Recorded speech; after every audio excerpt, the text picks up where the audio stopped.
Hey guys and girls, welcome to southern Oklahoma on a cold, brutal Sunday afternoon. You know, the temperature is really not that bad at all.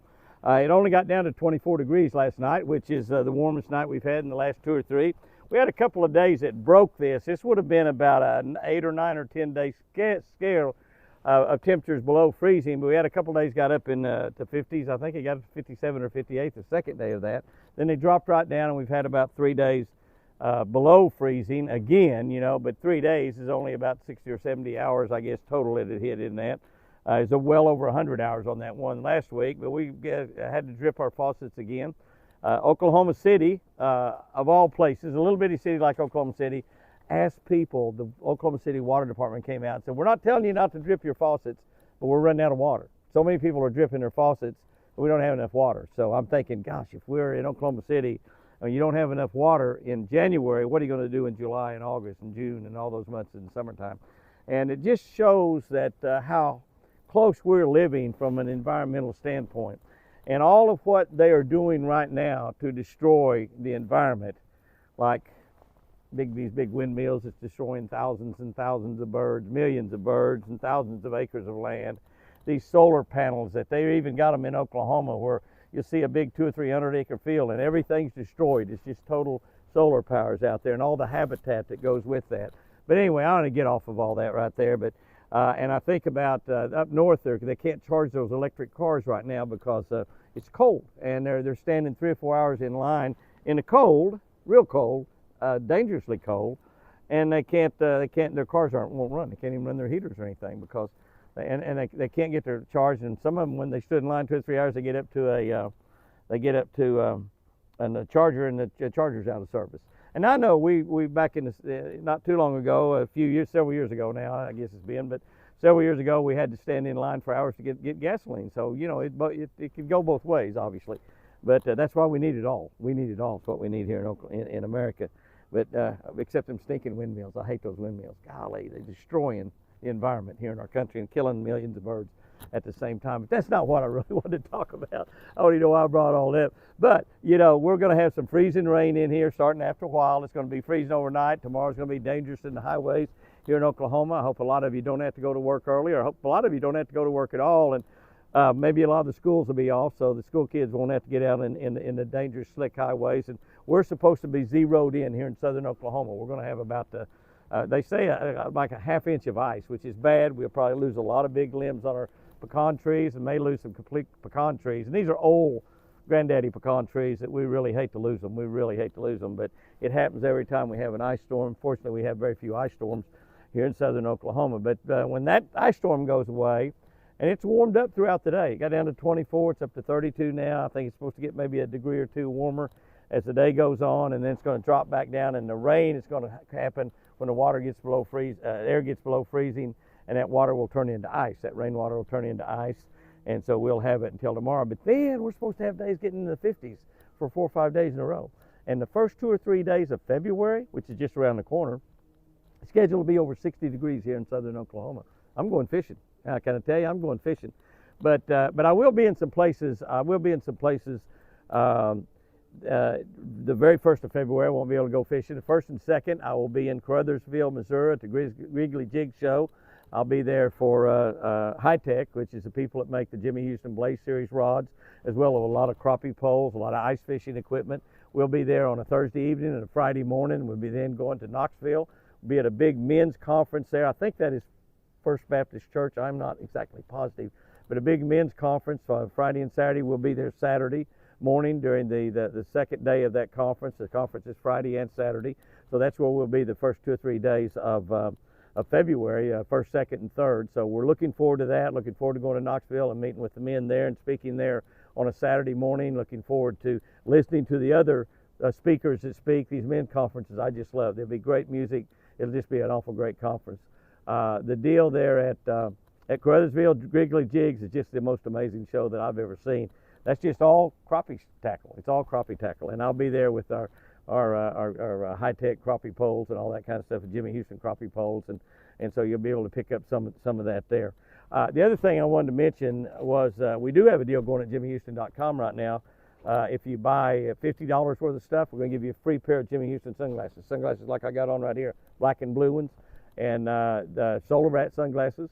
$50 before taxes and shipping. We'll give you a free pair of Jimmy Houston sunglasses. So if you buy some, it doesn't take many lures these days to add up to $50. 8 or 10 lures to get you there. And of course, any rod and reel to just about get you there. Rod combos or spinning rod combos, casting rod combos, casting rods, whatever. So T-shirts, books, everything counts on that. A $50 purchase, as long as they last. We made a special purchase on a bunch of these just to give away. That's exactly what we got them for. So you'll be able to get that. The other thing I want to mention real quick here is that we're not too far away. We're already down to the last 10 days of the month. Remember, guys and girls, we're only less than 40 days away till March. We're talking about February 1st, 2nd, 3rd being in the 60s. We'll have a lot of days in March in the 60s, some days in the 70s here in southern Oklahoma. And I know where some of y'all might live up north. February and March, still not springtime, but it is springtime here in southern Oklahoma. And we look forward to March 1. In fact, February 15th. From February 15th on, usually starts getting a little bit better. But we're getting close to the first of the month. We send out our Jimmy Houston Outdoors newsletter, and I haven't talked about it on social media in quite a while. We got 10 or 11 or 12,000 people receiving that newsletter right now. All we need is your email address. Don't even need your name, just your email address. We do not give these email addresses away. We do not sell them. So we keep them private. And we will email you our Jimmy Houston Outdoors newsletter on the 1st of every month. So February 1 will be the next one we're coming out. We've been doing this now for almost 2 years. It's an outstanding newsletter. I mean, it's really great. It's got a lot of super information in there, and there's some super deals in there, some extra discounts you can get doing various things around with some of our fantastic sponsors that we have in Jimmy Houston Outdoors. And all you got to do is just go to jimmyhouston.com, and there's a place in there where you can give us your email address. We'll put you on that list, and you'll get the Jimmy Houston Outdoors newsletter on the 1st of every single month. And those are a few things I wanted to mention. I'll be talking to you a little bit more about some of the appearances we're having. We're in quite a few different places in February, and so we'll be opening a new Bass Pro Shop store. I think that's in February up in Ohio, in the Cincinnati area. Roland Martin and I will both be there, as well as Johnny Morris and a lot of other really neat people that you want to meet, and it's going to be an incredibly beautiful store. We're opening several stores this year, so we'll be talking to you about each one of them as we get a little bit closer to it. So you want to plan on being there at that grand opening. It's an experience that you will talk about for the rest of your life, so I promise you. It's a great experience, and I've been at almost every Bass Pro Shop store that's opened up in the country, all but 2 or 3 or 4 of them that I missed because of schedule conflicts. But I see those opens, and we just have a ball. We meet with you, shake hands, and visit with you, take pictures, sign autographs, whatever you want. Plus, they raise a huge amount of money for conservation, and that conservation money is brought right back to the area where that Bass Pro Shop store is. So it's incredible. It's called the Evening of Conservation, what that's called. And we'll be doing one in the Cincinnati area here sometime here pretty soon. I'll give you more information as we get a little bit closer to it. I think it's right about in the middle of February, though, something like that, around the 20th or something. That's on a Wednesday night, I believe. But anyway, so we'll be letting you know where we are and what we're doing. Fishing is difficult right now in a lot of places. It's fantastic in a lot of places. Those of you that live anywhere where they have heated fishing docks, it's a great thing to be doing right now. Or if you live around somewhere where you have friends that's got boat docks that are enclosed, that's a great thing to be doing right now. I want to tell you something. I'm almost ashamed to tell you this, but you know how truthful I am, so I'll throw rocks at myself sometimes, even if it. But you know, I went down on our pier here at Twin Eagle Lake. I went down on our pier, I don't know, 4th or 5th of January, and to try to catch the first bass or the first fish, whatever kind I caught, of 2024. And I had a spinnerbait. I took out a spinnerbait, and I took out a Lucky Strike football head jig, a red man spinnerbait. I thought, I want to catch one on a red man. And by the way, the red man spinnerbaits, they're selling like crazy. We can't hardly build them fast enough. They will be available in a lot of stores this coming year at Lucky Strike, but you can get those at jimmyhouston.com as well. But I made a slow rolling spinnerbait down, ticking the top of the grass with it, and the 4th cast I got a bite. 3 casts didn't get a bite. 4th cast I got a bite and caught a 5-pounder, which I thought was fantastic. I thought, wow, Jimmy, you made 4 casts in 2024 and you caught a 5-pounder. What a great year this is going to be. And I didn't make another cast, but I'd laid out a rod with a football head jig on it also. And so I thought, well, I'll throw this football head jig a little bit. And I threw it, I don't know, 10 or 15 casts, I don't know how much, but I threw it quite a bit more, and it was getting down the grass. It's kind of trouble to fish. But I finally, I was kind kind of just rolling that spinnerbait, kind of that jig, popping it up, letting it fall, and trying to keep it where it was just ticking that grass every now and then, a little bit like a spinnerbait, except not just slow rolling. And I got another bite and caught it, and it was a 4-pounder. Now, some of y'all might have seen those. We did a couple of videos. You can see them here on YouTube. And they're on Jimmy Houston Outdoors Fishing YouTube, not the Deer Channel, the Twin Eagle Ranch Channel, or the Catch a Better Life Channel. 3 channels on YouTube. Make sure you're subscribed to all 3 of them. But we got to put a couple videos on there. The first fish of 2024, part 1, part 2. Part 1's a 5-pounder, part 2's a 4-pounder. But here's the deal. I've gone down there 4 or 5 times since. 4 or 5 times. What is this, Sunday the 21st? 4 or 5 times. I've not had a bite. Not a single bite. And not only that, I've thrown a crappie jig around there quite a bit too. And had a bite on a crappie jig. So it's pretty tough there. If this weather gets up in the 50s and it's not raining, I may in the next day or two get out there on the lake and see if I can find a fish or 2 down deep out there on the lake. But fishing is still good in places. I'm going to say this just like I've been telling people for years. There's a lot of people cutting holes in ice and fishing, and that's great. It's a lot of fun. But here's the best way to catch fish this time of the year. Get in your truck, drive south, however far, 200, 300, 400, 500, 800, 1,000 miles until you see blue on your map. Go where that blue is and start fishing. Talked to my buddy Walt Reynolds in Florida yesterday. It was 75 degrees on Lake Okeechobee. 75 degrees on Lake Okeechobee. But fish can still be caught in the dead winter time. My buddy Steve Perkins put a picture up, and he said, oh, it's cold out here today, and he's holding up about a 7 or 8 pound bass that he had caught. And that was one of those days when it was in the teens for a high, So you can still catch fish even this time of the year.